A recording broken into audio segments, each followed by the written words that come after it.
Hello and welcome to the new initiative and very high on demand initiative, as I must say, by Drishti IAS English, today's GK.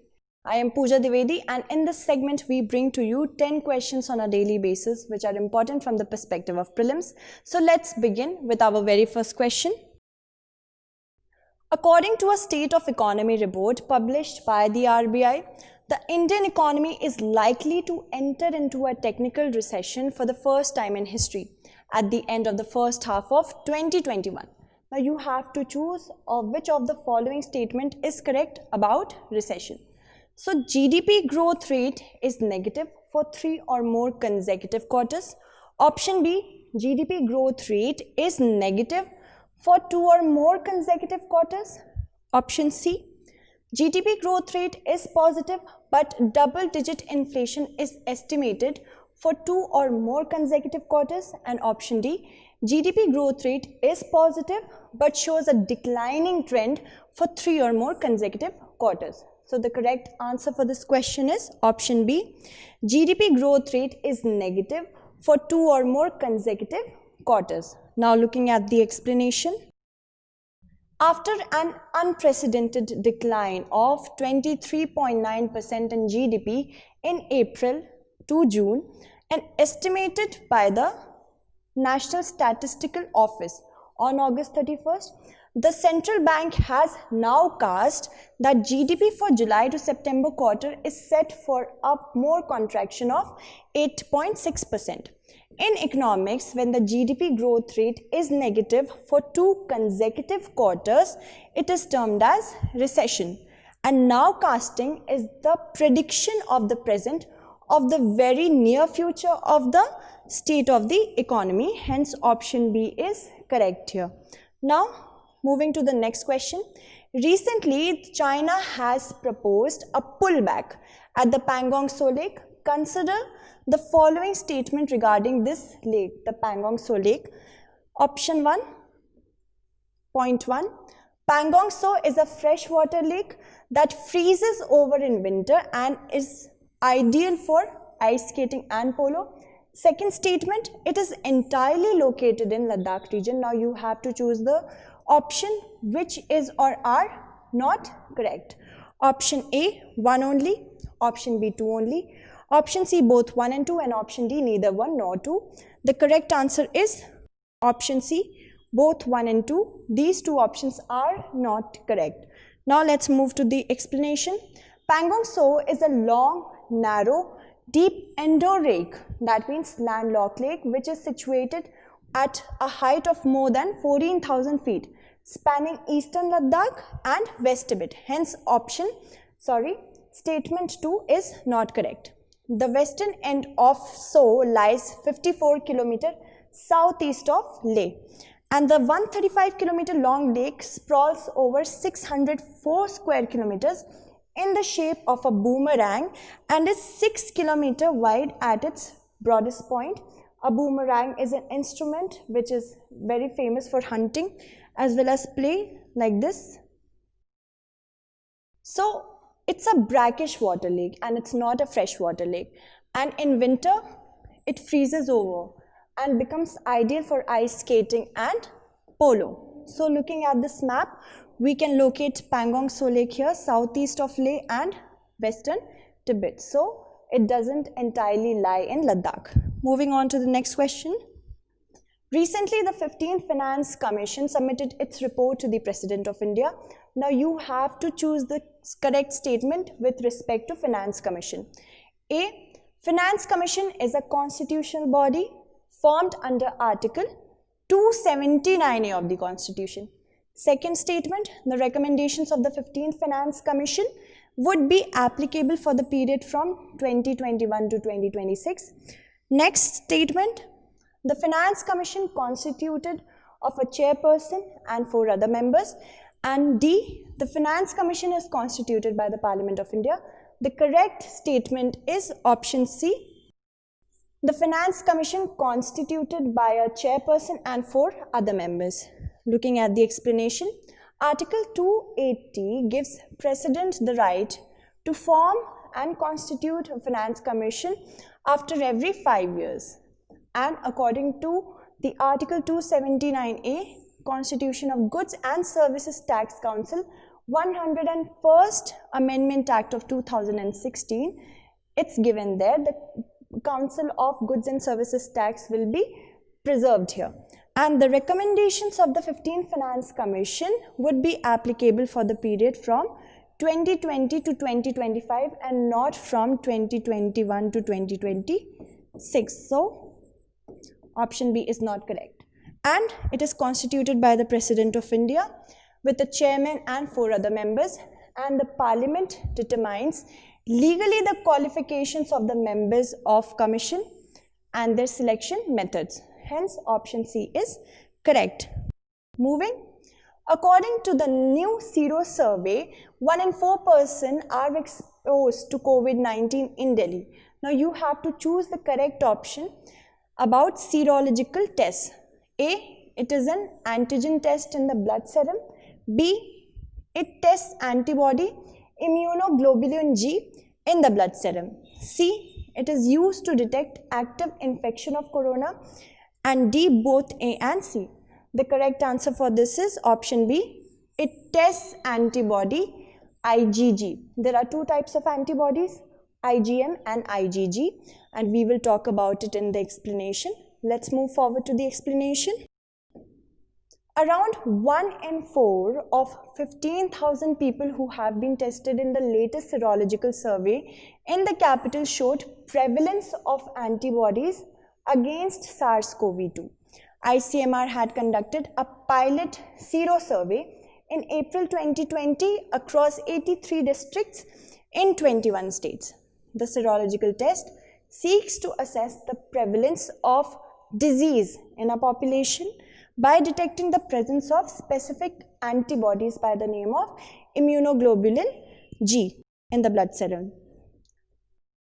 IgM antibody is the first line of defense and it stays for a shorter period of time, while IgG, the second line of defense, stays for a longer period of time. Now, the serological test indicates past infection. Now, this recent one which was conducted, it showed 43.5% of Delhi residents who have previously been diagnosed with COVID-19 remained seronegative. When it was conducted in September, this number was 25.1%. Alright, moving to the next question. Recently, the cabinet approved production-linked incentive scheme worth rupees 1.46 lakh crore for 10 sectors. You have to choose the correct option about the aim of the scheme. Option A, to expand fisheries sector in India. Option B, to enhance productivity of the Indian soil. Option C, to enhance India's manufacturing capabilities and exports. And option D, to augment the capabilities of MSME sector. The correct answer for this is to enhance India's manufacturing capabilities as well as exports. The explanation says, in order to boost domestic manufacturing and cut down on import bills, the central government in March this year has introduced the production-linked incentive scheme. It aims to give companies incentives on incremental sales from products manufactured in domestic units. It aims to enhance India's manufacturing capabilities and exports Atmanirbhar Bharat. Hence, option C is correct. Next, the government aims to expand the ambit of production-linked incentive scheme to include as many as 10 or more sectors such as food processing and textiles, other than the already included mobile phones, allied equipments, pharmaceutical ingredients, and medical devices. The PLI scheme will be implemented by concerned ministries and departments. The next question. Consider the following statements regarding the political system in Bihar. The first, the state of Bihar has a bicameral legislature. Second, Bihar Legislative Assembly has 245 seats. Third, the 19th Legislative Assembly will be constituted after the Bihar Legislative Assembly election 2020. You have to choose the option which is or are correct. Option 1, 2 and 3 only. Option 2, 1, 2 and 3 only. Option C, 2 only, and option D, 1 only. The correct answer for this is option D, 1 only. That means the state of Bihar has a bicameral legislature. Moving on to the explanation. The Bihar legislature is a bicameral legislature which consists of Bihar Legislative Council, the upper house, Bihar Legislative Assembly, the lower house, and the governor of Bihar. That is why statement 1 is correct. The Bihar Legislative Assembly has 243 seats and not 245 seats. So that is not correct. And recently elections were held in Bihar to constitute the 17th Assembly, because the first Legislative Assembly in Bihar was constituted in the year 1952. Moving on to the next question. The region of Nagorno-Karabakh, which was recently seen in news, is a disputed region between A. Armenia and Azerbaijan, B. Russia and Japan, C. Iraq and Iran, and D. England and Spain. The correct answer for this is Armenia and Azerbaijan, option A.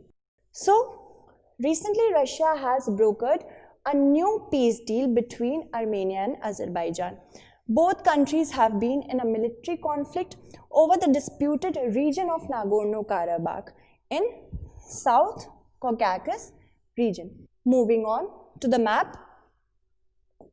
This is Armenia and this is Azerbaijan, and this is the disputed region of Nagorno-Karabakh. Moving on to the next question. Recently, the UNESCO has included which biosphere reserve in its World Network of Biosphere Reserves?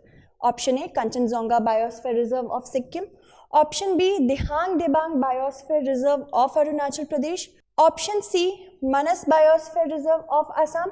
And option D, Panna Biosphere Reserve of Madhya Pradesh. The correct answer for this is option D, Panna Biosphere Reserve of Madhya Pradesh. Moving on to the explanation. Recently, UNESCO has included the Panna Biosphere Reserve in its World Network of Biosphere Reserves. The Panna Biosphere Reserve is the third in the Madhya Pradesh to be included after Panchmari and Amarkantak. Along with Panna Biosphere Reserve, the Fuha Mulhand Addu Atoll in Maldives have also been included, and hence option D is correct. Moving on to the next question. E's agenda recently seen in news was related to environmental clearance, second, COVID-19 vaccine, third, banking sector, and fourth, education. The correct answer for this is C, banking sector. The EASE, or Enhanced Access and Service Excellence 2.0 Banking Reforms Index on performance of public sector banks from March 2018 to 20 was released, and best performing banks on EASE were felicitated. Moving on to the next question. Which of the following countries is not associated with the 30-meter telescope? Option A, USA, option B, Japan, option C, Canada, and option D, Russia. The correct answer for this is option D, Russia. Russia is not associated with the TMT project. Moving on to the explanation. The TMT project is an international partnership between USA, Canada, Japan, China, and India through the Department of Science and Technology and Department of Atomic Energy with respect to Indian side. Alright, moving to the next question. Which of the following subjects were transferred from state list to concurrent list by 42nd Amendment Act? First, education. Second, forest. Third, weights and measures. Fourth, protection of wild animals and birds. And fifth, administration of justice. So the correct answer for this would be option D. 1, 2, 3, 4 and 5, everything. Moving to the explanation. The 42nd Amendment Act of 1976 transferred 5 subjects from concurrent list to state list, namely education, forests, weights and measures, and protection of wild animals and birds, and also administration of justice, constitution and organization of all courts except the Supreme Court and the High Courts. So option D is correct. So as for now, I hope we have covered the entire day's current affair. Tomorrow I'm going to turn up with another segment, similar segment. Until then, keep on following Drishti IAS and thank you so much for watching.